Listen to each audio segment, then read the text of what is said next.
சட்டப்பேரவையில நாம் தமிழருடைய வேட்பாளர்கள் அனைவரும் போவாங்க. 2 சர்க்கார் டெல்லி சர்க்காரை எதிர்க்கக்கூடிய யாராச்சும் ஒருத்தர் காட்டுங்க. சார் வராருன்றனாலதான் வெளிநாட்டுல இருந்து ஓட்டு போட வேலையை விட்டுட்டு தன்னோட சம்பளத்தை விட்டுட்டு ஓட்டு போட வர்றாங்க. இன்னைக்கு 45-50 பேரை சாவடிச்சு கூட எங்க அண்ணன் சொல்றாரு, என் தம்பி சாதாரண ஆளுடா, அவனுக்கு போதிய பாதுகாப்பு கொடுக்கலன்னு பேசுறாரு. விஜய்க்குமே அரசியல்னா என்னன்னு அப்படின்ற ஒரு புரிதல் கிடையாது. எங்க பிள்ளைங்க தலைமுறையாவது நல்லா இருக்கட்டுமே. 50 வருஷத்துல நானே 35 வருஷம் பாத்துட்டேன். நடிகர் தானே வந்திருக்கிறாரு, அரசியல்வாதி வரலையே. கண்டிப்பா இருக்குது. ஏன்னா நம்ம நாம் தமிழர் களத்துல இறங்கக்கூடிய ஒவ்வொருத்தருமே அண்ணன் தகுதியின் அடிப்படையில அந்த வேட்பாளர்களுடைய இதை நீங்க பாத்தீங்கன்னா தெரியும். ஒவ்வொரு வேட்பாளருமே பாத்தீங்கன்னா சிறப்பா செயல்படக்கூடியவங்க. களத்துல இறங்கி நாங்க வேலை செய்வோம். அதனால நம்ம உறுதியா சொல்லுவோம், சட்டப்பேரவையில நாம் தமிழருடைய வேட்பாளர்கள் அனைவரும் போவாங்க. ஆளும் கட்சி யாராக இருந்தாலுமே வெளிநடப்பு செய்வாங்க. இது எங்களுக்கு ரொம்ப உறுதியா இருக்கு. நடிகர் தானே வந்திருக்கிறாரு, அரசியல்வாதி வரலையே. அது பொய்யான ஒரு பிம்பத்தை கட்டமைப்பு பண்றாரு. ஆனா இன்னைக்கு நடந்த ஒரு பொதுக்கூட்டத்திலேயே பாத்தீங்கன்னா அவரை பார்க்கக்கூடிய பிள்ளைகள்லாம் என்ன பண்றாங்க, ஓடுறாங்க, ஓடி விபத்துக்குள்ளா இருக்குது. அதுமே நாங்க ஊடகத்துல நேரடியா நாங்க பாத்துக்கிட்டு இருக்கிறோம். ஏன்னா இன்னுமே ரசிகர் மனப்பான்மையில தான் இருக்கிறாங்க. ரசிகர் என்னைக்குமே அரசியல்வாதியா ஆக மாட்டாங்க. ஓட்டு உரிமை இருக்குதுன்னு உங்களுக்கு தெரியுமா? ஏன்னா எல்லாருமே 15 வயது அவங்க இருக்கக்கூடிய பிள்ளைங்க எல்லாம் பேசுறவங்க எல்லாம் பாத்தீங்கன்னா சின்ன சின்ன பசங்க எல்லாம் பேசுறாங்க. ஒரு புரிதலே இல்ல. அரசியல்னா என்ன, அவங்க அரசியலுடைய பின்புலத்துல இருந்து எப்படி வர்றாரு இவரை விஜய் எப்படி வர்றாரு அப்படின்றது அந்த ஒரு கொஞ்சம் கூட ஒரு சிந்திக்கக்கூடிய செயலே இல்லையா அவங்க கிட்ட. அந்த செயல்திறனே இல்ல. எதற்காக அவரு ஏதாவது பேசுறாரு அப்படின்னா அதை உள்வாங்கக்கூடிய ஒரு மனப்பான்மையும் அவங்க கிட்ட கிடையாது. அவங்க பாத்தீங்கன்னா தொண்டர்களாவே இல்ல, ரசிகர்களாக தான் இன்னும் இருக்கிறாரு. விஜய்க்குமே அரசியல்னா என்னன்னு அப்படின்ற ஒரு புரிதல் கிடையாது. எங்களுடைய கொள்கை தலைவர் அப்படின்னு சொல்லிட்டு பாத்தீங்கன்னா கருத்து வேறுபாட்டுல முரண்பட்ட தலைவர்களை தான் அவர் வச்சிருக்கிறாரு.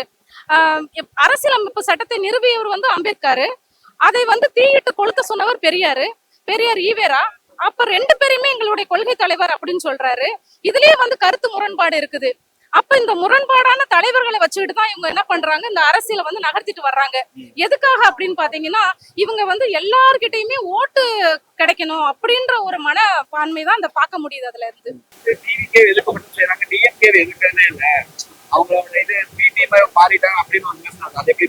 அப்படிலாம் கிடையாது. ஏன்னு கேட்டீங்கன்னா அண்ணன் பாத்தீங்கன்னா 234 தொகுதிக்குமே வேட்பாளர்கள் அறிவிச்சுட்டாங்க. தனித்து தான் நின்று நாங்க களம் காண போறோம் அப்படின்னு சொல்லிட்டு நாங்க எங்களுடைய மாநாட்டிலேயே நாங்க உறுதிப்படுத்திட்டோம். எங்களுடைய மாநாடே மிகப்பெரிய வெற்றி. இப்ப ஆளும் அரசாங்கமா இருக்கட்டும், எதிர்கட்சி தலைவர்களா இருக்கட்டும், எதுவா இருந்தாலுமே எங்களுடைய மாநாட்டிலேயே நாங்க உறுதிப்படுத்திட்டோம். அதுலயே தெளிவா இருப்பாங்க. இவங்க யாருக்கிட்டையுமே பி டீமும் கிடையாது, ஏ டீமும் கிடையாது அப்படின்னு சொல்லிட்டு. ஏன்னா நாங்க தமிழ் தேசியத்தை முழுக்க நாங்க இந்த மண்ணுல நாங்க விதைச்சிட்டு வந்திருக்கிறோம். எங்களுடைய மாநாடே அதுல உறுதிப்படுத்தும். இப்ப என்ன சொல்ல மக்களுக்கு எலெக்ஷன்ல ஓட்டு போறோம்? மக்கள் பாத்தீங்கன்னா நம்ம மண்ணுக்கான தலைவர் யாரு, நம்மளுடைய விவசாயத்துக்கான தலைவர் யாரு அப்படின்னு சொல்லிட்டு, இந்த மண்ணுக்கான தலைவர், நம்மளுடைய வளத்துக்கான தலைவர் யாரு அப்படின்னு சொல்லிட்டு மக்கள் சிந்திச்சு வாக்களிக்கணும் அப்படின்னு நான் கேட்டுக்கிறேன். நாம் தமிழர். ஓகே, நம்ம ஊர்ல ஒரு மாசம் எலெக்ஷன் வரப்போகுது. இதுல யார் ஜெயிச்சா நல்லா இருக்கும்னு நினைக்கிறீங்க? டிவிகே எதுக்காக வரணும்னே ஒரு மாற்றம்னே. 50 வருஷம் இவங்களும் ஆண்டுட்டாங்க, 50 வருஷம் இவங்களும் ஆண்டுட்டாங்க. ஆமா. சோ இன்னும் 50 வருஷம் ஆண்டுட்டு இப்ப எனக்கே வயசு 35 வயசாச்சு. இப்ப எனக்கு அப்புறம் என் பிள்ளை பிறக்க போறது, அதுக்கு பிறந்து சரி என் பிள்ளை பிறந்திருக்கு, அவங்க பிள்ளைங்க தலைமுறையாவது நல்லா இருக்கட்டுமே. அவங்க எங்க பிள்ளைங்க தலைமுறையாவது நல்லா இருக்கட்டுமே. 50 வருஷத்துல நானே 35 வருஷம் பாத்துட்டேனே. ஒன்னும் மாற்றம் இல்ல. இதுல போய் திருப்பி மறுபடியும் இவங்க கையில ஆண்டவங்க கையிலயும் ஆண்டுகிட்டு இருக்கிறவங்க கையிலயும் போய் கொடுத்தோம்னா என்னென்ன மாற்றம் இருக்க போகுது? ஒரு மாற்றமும் கிடையாது. அவங்களோட ஆட்சி அந்த திருப்திகரமா இல்லையா? அவங்க பண்ற செயல்பாடு நான் சொல்லல, எல்லா மக்களையும் கேட்டு பாருங்க. திருப்திகரமா இருந்துச்சுன்னா அந்த இப்ப நடக்கிற ஆட்சியே திரும்ப வரும். திருப்திகரமா இல்லைன்னா மாற்றம் வரும். ஆனா முக்கால்வாசி மக்கள் வரும்போது மாற்றம் தான் எதிர்பார்க்கறாங்க இவங்க நிறைய. ஆனா அந்த 1000 ரூபாய் கொடுக்கறது, அந்த மாதிரி ஃப்ரீ பஸ் கொடுத்துருக்கிறது, அந்த மாதிரிலாம் மக்கள் பெண்கள் சப்போர்ட்லாம் அவங்களுக்கு தான் இருக்குன்னு சொல்றாங்க. ஆனா அதே ஃப்ரீ பஸ் சொன்னவர் தான் ஒரு எக்ஸ் மினிஸ்டர்னு சொல்லலாம். அவரு ஓசின்லாம் சொன்னாரு. ஆமா, வார்த்தை விட்டாரு. 1000 ரூபாய் யாராருக்கு எல்லா பேத்துக்குமா கிடைச்சிருக்கு? கிடைக்கல. அதே 1000 ரூபாய் அதுலயே நானும் ஒரு வீடியோல பார்த்தேன். அதே 1000 ரூபாய் கொடுக்குறோம்னு சொல்லி கேட்டப்பதான் அந்த 1000 ரூபாய் எதுக்கு பத்தும், எங்களுக்கு இன்னும் கூட சேரலன்னு ஒரு அம்மா கேட்டுச்சு ஒரு மீட்டிங், கட்சி மீட்டிங்ல. சோ 1000 ரூபாய் எல்லா பேத்துக்கும் போய் கிடைக்கல. எப்படி சொல்றது, இந்த ஆட்சியில ஒன்னும் அவ்வளவா திருப்தி இல்லைன்னு. சுத்தில அவங்க திமுக வந்துட்டு இந்த 10 வருஷம் தவறே திருத்திக்கல இந்த தடவை. ஏன்னா 2006 ஜெயிச்சு ரொம்ப அநியாயம் பண்ணி 10 வருஷம் வெயிட்டிங்ல இருந்து திருப்பி வந்து 5 வருஷம் ஆண்டாங்க. ஆமா 5 வருஷத்துல ஏதாவது நல்லபடியா பண்ணியிருந்தாங்கன்னா பிரச்சனை இல்ல. 5 வருஷத்துல எதுவுமே பண்ணறானே. 5 வருஷத்துல அவங்க எத்தனை 500 சில்லற எவ்வளவு இது நிறைவேற்றன்னு சொல்லி சொன்னாங்க. ஆமா ஆனா இன்ன வரைக்கும் எனக்கு இந்த 500ல ஒரு 100ஆவது நிறைவேற்றிருக்காங்களான்னு தெரியல. அவங்க 400 நிறைவேற்றிட்டா அப்படிங்கிறாங்க. அவங்க நிறைவேற்றிட்டாங்கண்ணே, எங்களுக்கு வந்து சேரல.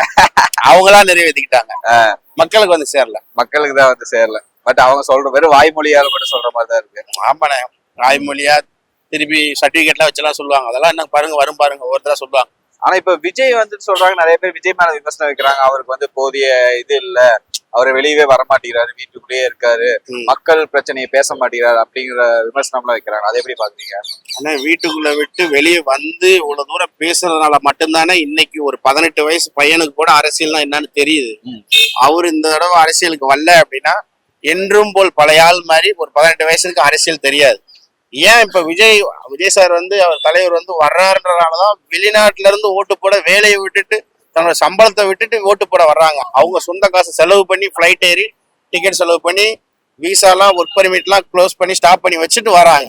ஸோ எதுக்கு வராங்கன்னா நம்மளுடைய சந்ததிகளா நல்லா வரட்டும், மாற்ற வரட்டும்ன்றதுக்காக தான் வந்து ஓட்டு போட்டு மாத்துவோன்றதுக்காக வர்றாங்க. அவர் வந்ததுக்கு அப்புறம் தான் ஒரு 18 வயசு பையன்ல இருந்து 60 வயசு தாத்தாவுக்கே இன்னைக்கு தான் தெரியுது, ஓ அரசியல்ல இவ்வளவு இருக்கா அப்படின்னு சொல்லிட்டு. வெளிப்படையா வெளியில அரசியல் தான் இதான் தெரியுது. அதனால வந்துட்டு இந்த தடவை வந்துட்டு தனி இல்லாம கூட்டணி இல்லாம நிக்கிறதுனால அவருக்கு எதுவும் பாதிப்பு வராது. ஆனா கூட்டணி இல்லாம நிக்கிறதுனால ஒன்னும் பாதிப்பு வராதுன்னு. ஏன்னா மக்கள் கூட்டணி தான் நாங்க இருக்கிறோம். இப்ப கூட்டணினாலுமே ஏற்கனவே ஆண்ட கட்சி, ஆண்டுகிட்டு இருந்த கட்சி, அதுலயுமே அவங்கள்ல இருந்து யாராவது வந்தாலுமே அதுல நல்லவங்களா தான் வந்து சேருவாங்க. அதுலயுமே ஏதாவது ஆள் இருந்தா சேர மாட்டாங்க. இவர் ஃபர்ஸ்ட் சொன்னாரு, தலைவர் சொன்னாரு, கூட்டணிக்கு வாங்க, ஆட்சியிலயும் அதிகாரத்திலையும் பங்கு தராது. யாருமே சொல்ல, இவர் மட்டும் தான் சொன்னாரு. இவரு கூப்பிட்டது என்னன்னா வாங்கன்னு கூப்பிட்டாரு, பேச்சுவார்த்தைக்காக நடந்திருக்கலாம். ஆனா இவரு சொல்ற கண்டிஷனுக்கு அவங்க ஒத்துக்கல. இவர் உண்மையா இருக்கணும்ன்றாரு, அவங்க ஊழல் பண்ணணும்னு இருப்பாங்க. அதனால அதுக்கெல்லாம் டாடா பாய் பாய் காட்டியிருப்பாரு. அவ்வளவுதான். மண்ணுக்கும் மரக்கும் மலைக்கும் எல்லாத்துக்கும் பேசக்கூடிய ஒரே ஒரு அண்ணன் எங்க அண்ணன் தான். சரிங்களா? அப்படி இருக்கும்போது எவ்வளவு பேர் மாநாடு போட்டாங்க, 45 பேர் உயிரெடுத்த ஒரே ஒரு பெருமை தாவை கேட்க மட்டுமே சேரும். ஒத்துக்கிறீங்களா? அத கண்டிப்பா எங்களுக்கு ஒரே ஒரு நாற்காலி உடனே காட்டுங்களேன், ஒரு சின்ன வாட்டர் பாட்டில் ஒரு கிளாஸ் இருந்து காட்டுங்க பார்க்கலாம். சாத்தியம் இருக்கா? முடியுமா? அங்க அண்ணன் ஒன்றாக வேண்டும் தமிழர், வென்றாக வேண்டும் தமிழ், நாம் தமிழர், நாமே தமிழ் அப்படின்னு முழக்கும் முன்னே ஒரு உறுப்பினர் முதல் ஒரு மனுஷனும் குறைஞ்சது ஒரு 50 நாற்காலி அடிக்கிடுவோம். எங்களை ஒழுக்கமா வளர்க்குற எங்களுக்கு யாராச்சும் ஒருத்தர் மது போதையிலையோ இல்ல ஒரு அசம்பாவிதம் இது வரைக்கும் சொல்ல முடியுமா? சொல்லுங்க. அதாவது ஆனா வந்துட்டு இந்த மாதிரியான மக்கள் தான் பெரும்பான்மையா இருக்காங்க. அவங்க ஓட்டு வச்சாதான் நம்ம ஜெயிக்க முடியும். ஒரே விஷயம், ஜெயிப்பது எங்கள் இலக்கல்ல. எல்லாம் கேட்டுங்க, இன்னைக்கு உலகமே எங்களை பாக்குது, எல்லாருமே எங்களை பேசுறாங்க. ரங்கராஜ பாண்டி எடுத்துங்க, என்ன சொல்றாரு? 3வது பெரிய அணி இல்ல, அண்ணன் தான் நிகரன்னு. அப்படியாப்பட்ட அண்ணாமலை என்ன சொல்றாரு? அண்ணன் போட்டுறாரா? காரணம் என்ன? எங்க அண்ணனோட வரலாறு எப்படின்னா, அவரு பிறந்த இடமே வரலாறு தான். சீமான் என்ற பேர் அவருக்கு அழகு இல்லை, அவரால் தான் அந்த பேருக்கே அழகு. எப்படின்னா அவர் பிறந்த இடம் சிவகங்கை, உலகத்தையே சிவனுக்கு காலில் கீழே போட்டவர்.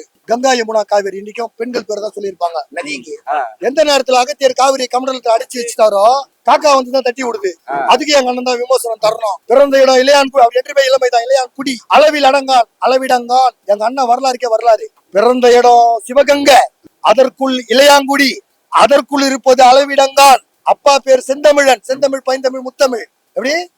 அம்மா பேரு அண்ணம்மாள், உலகத்துக்கே சோறு போட்டவங்க. எங்க அண்ணன் பிறந்த இடமே வரலாறு. இது அவருக்குமே தெரிஞ்சிருக்க வாய்ப்பு இல்ல. அவரோட எப்படி அதைத்தான் சொல்றேன். சரி, எங்களுக்கு வந்தது பாத்தீங்களா, முதல் ஆரம்பமே மெழுகுவர்த்தி, தன்னைத்தானே அழிச்சுக்கும். அதுக்கு அடுத்து கரும்பு விவசாயி, அதுக்கப்புறம் பாத்தீங்கன்னா ஒளி வாங்கி. எங்களுக்கு மட்டும் இல்ல, 10 நாளைக்கு முன்னாடி கொடுக்குறாங்க. அந்த ஒளி வாங்கி எல்லா இடத்துலயுமே இருக்குதுன்றாரு.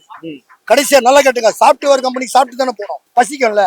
உங்களுக்கு உடல்நிலை சரியில்லைன்னா மருத்துவர்கிட்ட இன்னைக்கு ஒரு நாள் போவீங்க. ஆனா தினமும் 3 வேளை இதை பார்க்கணும், நீங்க சாப்பாடு தான். நல்லா கேட்டுங்க, கடவுள்னு ஒருத்தர் இருந்தாருன்னா நல்லா கேட்டுங்களேன், தெய்வத்தின் தொழில் விவசாயம். மழை அதிகமான அழிவிடும், மழையே இல்லைன்னா காஞ்சிடும். அப்ப அந்த கடவுள் மழையை லெவலா பெஞ்சு அளவோடு பயிரை வளர்த்து இருக்கலாம்ல. இங்க ஒவ்வொரு முறையும் சாமி எடுத்து சாமியை கும்பிடக்கூடாது. சேற்றில் கால வைத்த விவசாயிகள் அவர்களால் தான் நாங்கள் சோத்தில் கை வைக்கிறோம்னு கடவுளை விட பெரியவங்க விவசாயி, அவங்களதான் வணங்கணுமா, கட்டி கடவுளை வணங்க கூடாது. புரியுதுங்களா?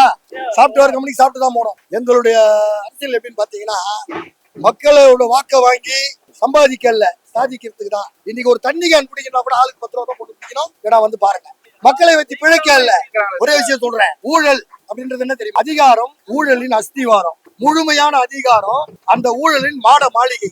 அதிகாரத்தில் அமர்த்துவது யாருன்னு மக்கள் தான் முடிவு பண்ணணும். என்ன சொல்ற, ஒரு மனுஷனால ஒரு மிக்சி கிரைண்டர் வாஷிங் மிஷின் வாங்க முடியாதா? 5 ரூபா கொடுத்து பேருந்துல போவதில் உங்களை அவ்வளவு நிலைக்கு தள்ளி வச்சுக்கிறாங்க. என்ன சொல்றாங்க, நாங்களா கேட்டோம் பஸ்ன்றாங்க. அப்புறம் இன்னொரு மந்திரி சொல்றாரு ஓச்சின்றாரு. எல்லாரையும் கையேந்த வச்சு ஒரு உதாரணம் சொல்ற பாருங்க. என்ன வளம் இல்லை இந்த திருநாட்டில், ஏன் கையை ஏந்த வெளிநாட்டில் அன்னைக்கு பாட்டினாங்க. சரியா? அச்சன் தயிர், திருமலா பால் ஆந்திரால இருந்து வருது. ஒரு தயிர் ஒரு பாலுக்கே நீங்க ஆந்திரா கிட்ட கையேந்துறீங்க.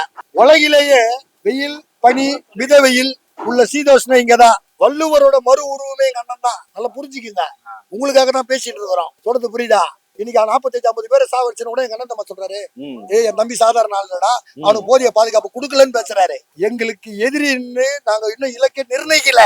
எங்களோட மோதிரத்துக்கு ஆளே யாருமே இன்னும் பிறக்கலன்னு சொல்ல வரேன். 2 சர்க்கார், டெல்லி சர்க்காரை எதிர்க்கக்கூடிய யாராச்சும் ஒருத்தரை காட்டுங்க. எதுக்குறாங்க டெல்லி சர்க்கார? எப்படி இந்த பக்கம் பாஜக கூடயும் அந்த பக்கம் காங்கிரஸ் கூடயும் மாறி மாறியா?